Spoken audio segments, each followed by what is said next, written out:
الله الرحمن الرحيم. الحمد لله والصلاة والسلام على رسول الله وعلى آله وصحبه أجمعين.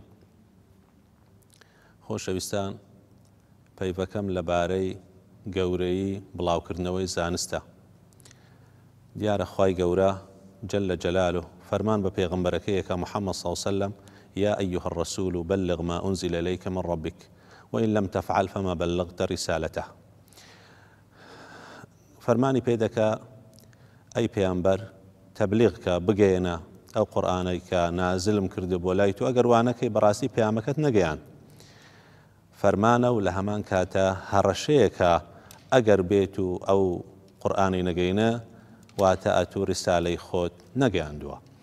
و پێغەمبەر صلی الله عليه وسلم زۆر باسی ئەو کەسانەی کردووە کەوا تعلیمی علمەکان، ئەو علمەی بڵاوەکەنەوە. إن الله وملائكته وأهل السماوات والأرضين حتى النملة في جحرها وحتى الحيتان ليصلون على معلم الناس الخير. خوا فریشتەکان و هەروەها ئەهلی ئاسمان و زەوی، حتا مێرولا لە کوونەکەی خۆیدا، حتا نەهەنگەکان لە نێو دەریادا، ئەوانە ڕەحمەت ئەڕێژن بۆ ئەو کەسانەی کەوا خەڵک فێرە علمەکەن، فێرە زانست و زانیاری ئەکەن. و پێغەمبەر صلی الله عليه وسلم بەتایبەت باسی قورئانەکە: خەیڕکم من تعلم القورآن وعلمه. باشترین کەس ئەو کەسەیە کە خۆی فێرە قورئانەکە و خەڵکیش فێرە قورئانەکە و خۆی فێرەکە و تعلیمی خەڵکیشەکە. لە هەمان کاتدا پێغەمبەر صلی الله عليه وسلم ئەفەرمێ: بلغوا عني ولو آية. ئێوە بگەینن ئەوەی کە دەزان لەبارەی سنەت و ئەو دینە پیرۆزە بە هەرچەندە ئاەتێک بی. واتە گەیاندنی ئەو دینەی تەنها مەبەسلەی پیاوانی ئاینی نین، هەموو کەس ئەتوانی ئەو دینەی بگەینی بە گوێرەی توانای خۆی، بە گوێرەی ئەو زانستەی کە خوای گەورە پێیداوە، ئەو بەهرەیە کە خوای گەورە پێیداوە.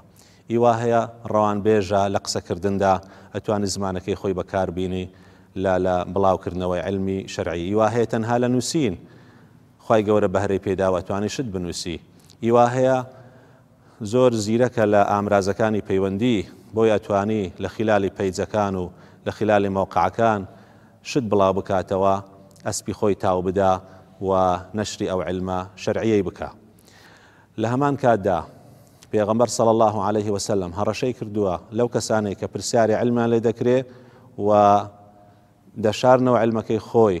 ئەفەرمێ: من سئل عن علم فكتمه ألجم يوم القيامة بلجام من نار. هە کەسێک پرسیاری علمی لێ بکرێ و ئەو کەسە ئەو علمەی خۆی کەتمکە و دایپۆشی، لغاوەکرێ لە ڕۆژی قیامەت بە لغاوێکی ئاگرین. بۆیە ئەو علمە ئەمانەتێکە. گەورەترین جیهاد ئەمڕۆ کە مەخاڵێکی گرنگە، گەورەترین جیهاد ئەمڕۆ بریتیە لە بڵاوکردنەوەی علمی شەرعی. سەیری کە قورئانی پیرۆز ئەفەرمێ: فلا تطع الكافرين وجاهدهم به جهادا كبيرا. ئەو هایە ئەگەڕێتەوە لە بۆ قورئان، وجاهدهم به يعني بالقرآن جهادا كبيرا. تو أي محمد جهاد لەگەڵ کافرەکان بکە بەو قورئانە پیرۆزەی، بە دەعوا بانگەوازی لە بۆ ڕێگەی ئەم قورئانە، ئەمە جیهادی گەورەیە. لۆیە بەڕاستی ئەو علمەی کە بڵاوە بیتەوە لە ڕێگەی قورئاندا، لە ڕێگەی فەرموودەدا، ئەمە گەورەترین علمە کە پێویستە بڵاو بکرێتەوە، حتا لە جیهادیش گەورەترە لە پێناوی خوای گەورە. لۆ چونکە جیهاد ئەگەر بڵاو جیهاد بکرێتن لە منطقەیەکی دیار کراوە، بەڵام علم لەسەر تاپای وڵات بڵاوە بیتەوە. تۆ گەبێت و مەثەڵەن مەقتەعێکی ڤیدیۆ بڵاوکەیەوە، ممکنە جاری وایە ملیۆنەها کەس ببینیتن. و پێغەمبەریش فەرمی صلی الله عليه وسلم: من دل على خير فله مثل أجر فاعله. تۆ بەشداری ئەو خێر و بێرەی کە ئەو خەڵکە لە نەتیجەی گوێگرتن لەو مەقتەع ڤیدیۆی ئەگە کاری پێ بکە، خێرەکە هی ئەو ملیۆنێ هەموو بۆ تو دێگە کاری پێ بکرێت. بۆیە علم زۆر زۆر گەورەیە بڵاوکردنەوەی. لە ڕێگەی ئەو علمەوە ئێمە دەتوانین عمل بکەین، دەتوانین کار بکەین. بۆیە گرنگە بە تایبەت علمی شەرعی، چونکە هەموو علمەکان گرنگن، بەڵام ئەمڕۆ علمی شەرعی، علومی شەرعی، برەودان بە علمی شەرعی، بە قورئان، بە تەجوید، بە تەفسیر، بە حوزرەکان، ئەمە گەورەترین شتە، گەورەترین جیهادە ئەمڕۆ بۆی قوتارمان بی لە نەفامی، لە جەهل.